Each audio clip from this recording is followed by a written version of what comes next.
بیا کډې بارېږي پړي واچولو خانو کې سوکړم خدایا زړه مې بندې په کوچیانو کې او بیا کډې بارېږي. الله پاک ماله د فاروق فراق صاحب په شکل کې د ژوند هغه خوشحالي راکړې ده چې د دوی نه که دوی زما ژوند کې نه وي نو الله مکه نو زما ژوند بالکل نیمګړی. په اولاد باندې تعلیمونه کې تعلیم ډېر ضروري شی دی ځکه چې تعلیم موږ ته د ژوند لکه زده کړه کوي که نه. زمونږ معاشره چې ده هغه لکه فن خوښوي خو فنکار نه خوښوي. خو زه به دا وایم چې زه د الله تعالی چې څومره شکر ادا کوم دومره کم دی چې زه که 28 کاله مخکې بلکې اوس به 30 کاله وم که نه 30 کاله مخکې چې کله زه دې فیلډ کې نو هم زما مینهوالو ما سره ډېره زیاته مینه کړې زما یم فن خوښ کړی او زما اواز یې خوښ کړی زه ما سره لکه زما که بیا کډې بارېږي د دې د 30 کالو زیات وخت شو هغه اوس جمدی ده. پاکستان چې دی نو زما د حکومت ماته ایوارډ راکړو نو دا هم زما دپاره ډېر د خوشحالۍ لغه چې ځکه چې پراید آف پرفارمنس په کروڑونو خلکو کې منتخب کیږي یو دوه کسان که نه ده. چېرته چې ساز نه وي سندره نه وي هلته کې هېڅ د ژوند خبره نه وي او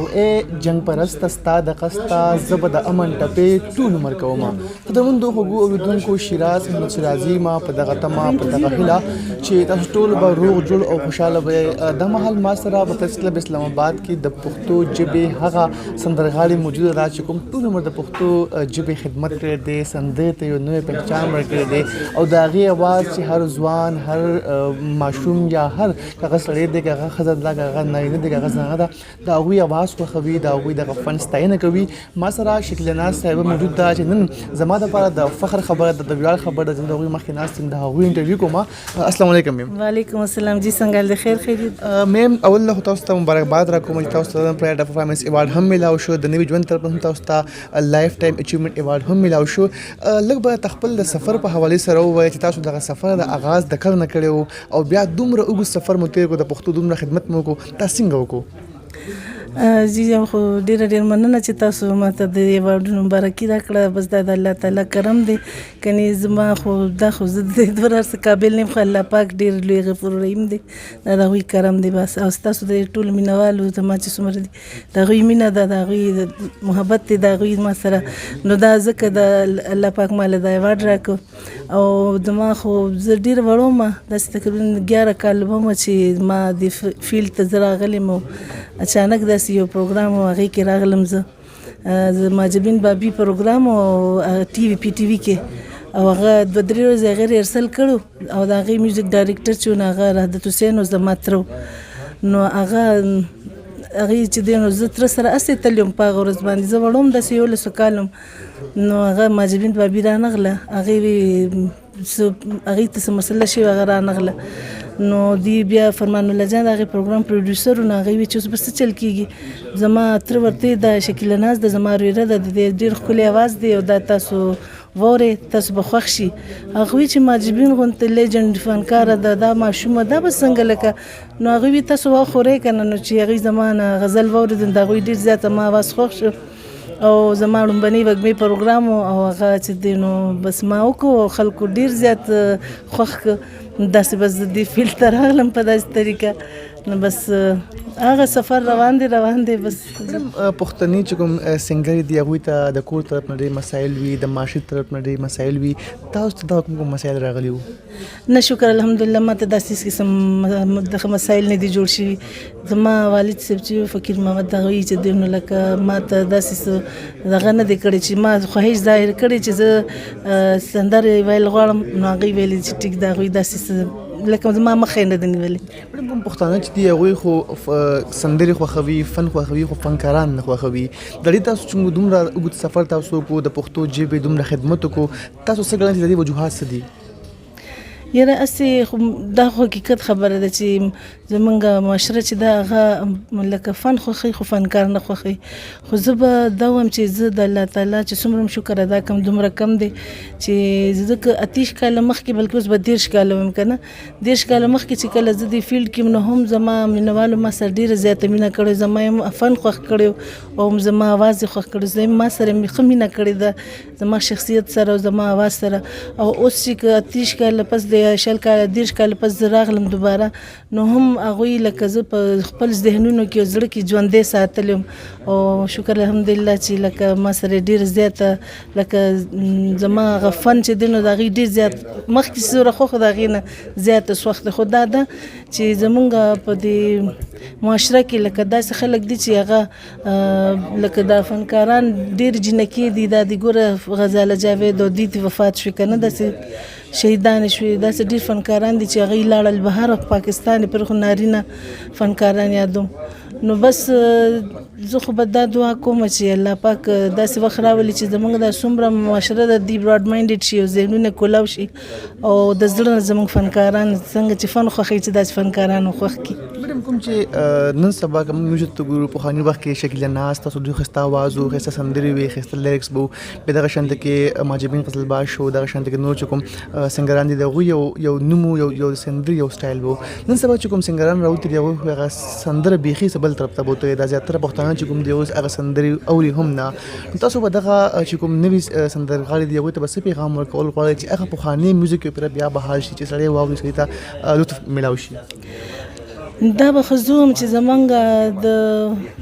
وای نو د زمونږ د معاشرې لکه بدقسمتي به وایم ځکه چې زمونږ لکه کوم ټیم کې چې ما دا فن شروع کوو نو هغه ټیم کې ډېر زیات لکه د درناوی به ورکو دا فن ډېر خلکو خوښو به او ډېر د عزت دا فن کنه لکه ټول فنکاران به ډېر په عزت باندې دا خپل فن کو او خلکو به هغه ټیم اواز اورېده لکه اورېده به ګانه سندره به اورېده اوس ګوري په دې وجه دا دغه شونډې زه خو خپل څومره چې د اوسني زموږ سندرغاړي دي هغوی ته به دا وایم چې لکه زما که بیا کډې بارېږي د دې د 10 کالو زیات وخت شو هغه اوس جمدی ده اوسه پورې جمدی ده او اوسنی چې کوم دي نو هغه چې هفته نیمه به ښه په درس کې واورېدی شو خو بیا میاشت پس د هغې څه وجود نه نو زه به خو دا خواهش دی زما چې څنګه مخکې زمونږ لکه دا فن منګه کم مهنت لکه د خپل فن سره مینا کوله چې د اوسنی زمونږ سندرغاړي چې دیم د کشان مهنت مینا ورسره شروع کینو ډیره بخي میډم دوی واډونه خوندن شول داسې په دومره وګړي سفر کې څومره واډونه غستې دي او کوم ملکونو ته سفر کړی دی نو شکر الحمدلله د الله کرم دی ملکونو ته خو ډېر ته تلیم او دا 2 کاله مخکې ما ته افغانستان کې چې دی نو د ملي درناوي ایوارډ ملاو شو هغه ټیم افغانستان 100 کال شو د جوړېدو چې وجود ته راغلی کنه او په هغې کې د 100 کالو کې صرف یو بل کسو چې هغوی ته په خپله نو یاد چې دا چاته دا ایوارډ ملاو شوی دی او دویم نمبر زوم چې ما ته د ملي درناوي ایوارډ ملاو شو زما دغه ډېر د خوشحالۍ دغه لکه مقام چې ما ته هغه په د پښتنو خپل لکه خاوره د زمونږ خپل ځمکه ده دغه کنه او لکه داسې به وایي چې زمونږ د هغه لکه مورم دغه ځمکه کنه نو هلته کې راته چې ایوارډ ملاو شوم ډېره زیات خوشحاله شوم اوس دلته کې چې دلته کې زما دا پیدایش شوی دی دلته کې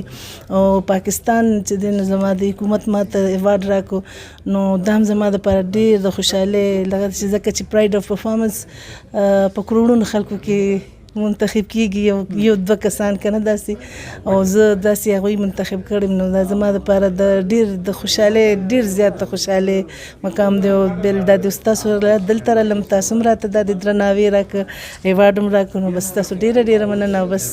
چې ژوند دی نو داسې ډېر د خیره سره به ایوارډونه الله پاک د خیره راکړي انشاءالله تعالی بیا کډې بارېږي هر زبان زه د عام سندره دا ماشوم دی که لوی دی هغوی خوښوي هغوی اوس هم هغه سندره چې کوم ده موجود ده که یو څو ټکي مو دغه سندرو به ډېره مننه به وي بیا کډې بارېږي پړي واچولو خانو کې سوکړم خدایا زړه مې بندې په کوچیانو کې او بیا کډې بارېږي څومره ژوند چې تیر که د ژوند نه خوشحاله خو یې که نه؟ ډېره زیاته الحمدلله شکر الحمدلله الله پاک ماله د فاروق فراق صاحب په شکل کې د ژوند هغه خوشحالي راکړې ده چې د دوی نه که دوی زما ژوند کې نه وي نو الله مکه نو زما ژوند بالکل نیمګړی خو زما الله پاک ژوند په فاروق فراق صاحب مکمل خو بره رب دی خو لکه زما شکر دی هغوی هم سفرې کې که نه چې هغه زما الله پاک د ژوند نه ملګری کړی دی نو زه چې زما نه بله خوش قسمته زنانه بله نه اخره کې به پښتنو ته پښتون قوم ته څه پیغام ورکول غواړې؟ جی زما خو د ټولو نه اول او اخر دا پیغام دی ما هر چاته زه چې هر چاته انټرویو ورکوم چې خپل لوڼو باندې تعلیم وکړي ځکه چې اوس شکر دی ډېر خلک داسې چې هغوی تعلیمونه کوي که نه خپل لوڼو باندې په اولاد باندې تعلیمونه وکړي تعلیم ډېر ضروري شیز دی ځکه چې تعلیم موږ ته د ژوند لکه زده کړه کوي که نه د ناستې پاستې تهذیب راته ښیي بل سر د خبرو اترو او بیا چې تعلیم نه نو په دې معاشره کې لکه ډېر لکه سم ژوند دی نه نو زما خو دا خواهش دی چې که لور دی او که زوی دی نو تعلیم د هغوی دپاره ډېر ضروري دی. چې قدرمندو خوږو اورېدونکو دا موږ سره شکیله ناز بیبي چې هغوی سره موږ د هغوی ژوند د هغوی فن د هغوی دغه پوره د میوزیک چې کوم سفر دی په هغې حوالې سره موږ خبرې ترې وکړې تر دې پروګرام پورې خپل کوربا شیراز احمد شاه الله جنت ورکړی په لوی الله مسپارل